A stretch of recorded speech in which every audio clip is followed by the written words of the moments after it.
তো ফ্রেন্ডস, আমরা এখন একদম রংটংয়ে মানে যাওয়ার পথে দাঁড়িয়ে আছি। আমরা তো এখানে শ্যুট করছিলাম, তো এখন আনফর্চুনেটলি আমরা শুনতে পেলাম টয় ট্রেনের আওয়াজ, হুইসেল দিচ্ছিল। তো সামহাও মনে হয় ট্রেনটা চলে এসছে এখনই, তো এখনই আসবে ট্রেনটা। আমি এখন হুইসেলের আওয়াজ পাচ্ছি। তো ওখানে গাড়িগুলো দাঁড়িয়েও পড়েছে, তো তোমাদেরকে দেখাবো এখনই ট্রেনটা আসছে। ওই দেখো ট্রেন, ওই দেখো, ওইখানে দেখো। তো এটা একটা আমাদের অ্যাডভান্টেজ যে আমরা এখানে দাঁড়িয়ে দাঁড়িয়ে আবার শিলিগুড়িতে আমরা টয় ট্রেন দেখতে পাই, ইভেন যেটা ডিরেক্টলি দার্জিলিংয়ের সাথে কানেক্টেড।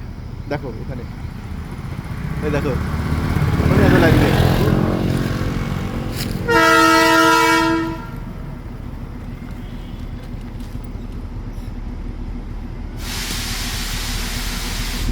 পাশ দিয়ে যাচ্ছে,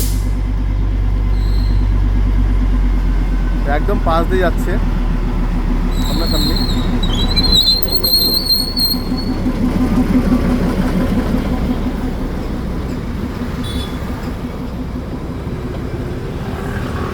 কি ভালো লাগলো না? ভালো লাগলে কমেন্টে জানাবে।